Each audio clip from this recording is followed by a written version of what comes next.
Ang laki ng itlog nyo, ha? Opo, malaki po talaga itlog namin. Pati Hungarian, ano? Malaki po talaga yan. Di ba dati nakakart ka lang? Ngayon successful ka na. Ano naging inspirasyon mo para magpatuloy? Pag nakikita ko po kasi yung family ko, mas lalo po akong namomotivate na magpatuloy. And ayun, siguro namulat na rin po kasi talaga ako sa buhay. Bata pa lang po ako. And natuto na po agad ako lumaban. And yun naman po talaga dapat huwag kang susuko. Tsaka ano rin po, nagpapaaral din po ako ng kapatid. Ilang kayo magkakapatid, ma'am? 11 po. 11? Grabe, sobrang dami nyo. Ikaw lahat nagpapaaral. Opo, parang 4 po sa mga kapatid ko yung nag-aaral. Sisimutin mo talaga hanggang sa mga huling patak, eh. Coffee shop na nagsimula lang sa cart na ngayon ay may sariling pwesto na nag-o-offer ng affordable and quality ng mga pagkain tulad ng Hungarian silog, tosilog, overload fries, waffle, coffee and drinks at napakadami pang iba. At maganda pa dito ay yung owner mismo ang nagluluto at nagsiserve ng mga pagkain in order mo. Malinis, maaliwalas, at sobrang lamig din dito. Yung tipong mapapahanap ka na lang bigla ng kayakap. Meron din pala sila ditong iba't ibang board games na pwedeng paglaruan habang naghihintay kayo ng order nyo. Hello, ma'am. Balita ko pumapaldo ka na. Hindi naman, sakto lang. Di ba dati nakakart lang po kayo? Yes po. Ano binibenta nyo ngayon dito, ma'am? Meron po kaming sausage. Bukod dito, ano pa pong ibang binibenta nyo? Meron po kaming mga coffee, non-coffee, fruit drinks, rice meal, mga silog, kagaya po nito. Magkano po yung ganyan? 135 lang po yan. Yung pinakamura nyo po, magkano po? 120 lang po. 120? Ang laki ng itlog nyo, ha? Opo, malaki po talaga itlog namin. Para sulit ba? Yun. Pati Hungarian, ano? Malaki po talaga yan. Ganyan talaga kahit ano, normal. Opo, normal size. Yun. Sa mga drinks nyo po, anong bestseller nyo po doon? Yung salted caramel, caramel macchiato, Spanish latte, biscoff, lahat po Ang lahat bestseller? Lahat. Grabe. Kasi masarap ako magtimpla. Yun. Paano yung masarap? Parang kung paano ako mag-love. Sige, pa-order po ako ng Spanish latte. Spanish latte, hot po. Hot, ma'am, yung kasing hot mo. Ay, syempre naman, hot talaga to. Yan na yun. Ito na agad yun, sir. Mabilis din ako mag-prepare. Ano pong nilalagay dyan? Coffee, condensed, tsaka milk. Paano nagsimula tong ano nyo, ma'am, business nyo?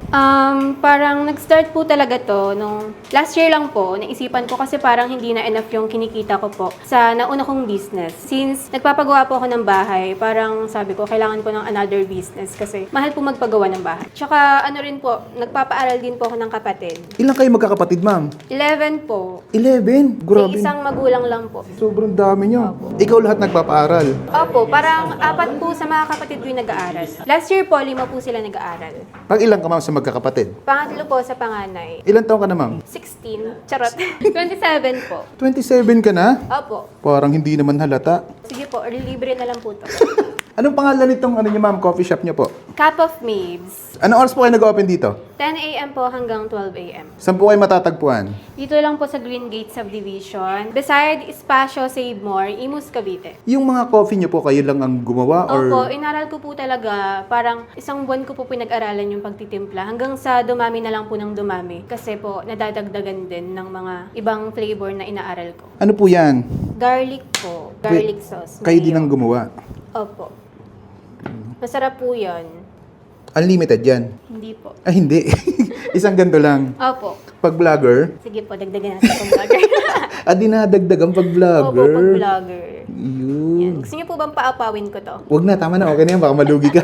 Ma'am, ano naging inspirasyon mo para magpatuloy? Di ba dati nakakart ka lang? Ngayon, successful ka na. Pag nakikita ko po kasi yung family ko, mas lalo po akong namomotivate na magpatuloy. And ayun, siguro namulat na rin po kasi talaga ako sa buhay. Bata pa lang po ako. And natuto na po agad ako lumaban. And yun naman po talaga dapat huwag kang susuko. Parang nag-start po talaga yun sa ate ko. Yung ate ko po yung unang naging breadwinner. So parang nakikita ko po sa kanya, parang na-adapt ko po yung pagiging breadwinner. Hanggang sa nagkaroon na po siya ng family, ako na po yung pumalit sa kanya. Bakit kape yung napili mong inegosyo, ma'am? Mahilig din po kasi ako sa coffee and nung time po na parang sobrang bigat po ng pinagdadaanan ko, nag-pray ako kay Lord, sabi ko gusto ko ng another business kasi yun nga po, parang hindi na po enough yung kinikita ko po dun sa cosmetics business ko since nagpapagawa nga po ako ng bahay. So yun po, parang isang araw lang siya na process, then kinabukasan tuloy-tuloy po talaga yun hanggang sa pinag-aralan ko na po, nag-training po ako ng mag-aral ng kape, and then parang isang buwan po yun. And nung naging ready po ako, yun po. Di po ako natakot mag-start. Positive lang, huwag ka talagang susuko kasi naniniwala ko palagi sa Diyos na na meron siyang magandang plano palagi. Pumunta na po kayo dito sa aking bagong coffee shop. Dito lang po yan sa Imus Cavite, Green Gate Homes, Malagasang 2A. At ay mga kabangers, nandito tayo ngayon sa Cup of Mabes. Titikman natin yung pagkain nila dito. Grabe, sobrang solid. 130 pesos, meron ka ng Hungarian. At may isang itlog at meron siyang dip. Ayun, natin. Sausaw natin dito. Ayun. Yan ang maganda sa Hungarian. May puti. Kaya tayo. Ang sarap na ito. Yung Hungarian, kung ano yung madalas natin natitikmang Hungarian, ganun din ang Hungarian nila. Up.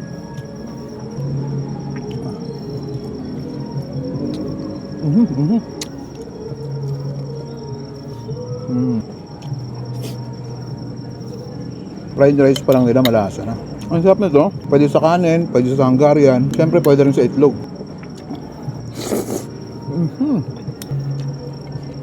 Kumatin tayo ng bestseller nilang Spanish Latte hot kasi maulan ngayon eh. Ito yung hinahanap ko sa Spanish Latte. Yung lasang-lasa mo pa rin yung kape na hindi ganun katapang. Saktong-sakto lang, hindi siya sobrang pait.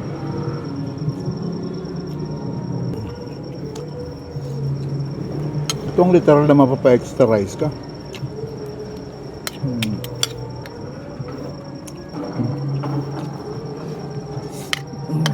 Parang ito na, pwede mo nang ulamin eh.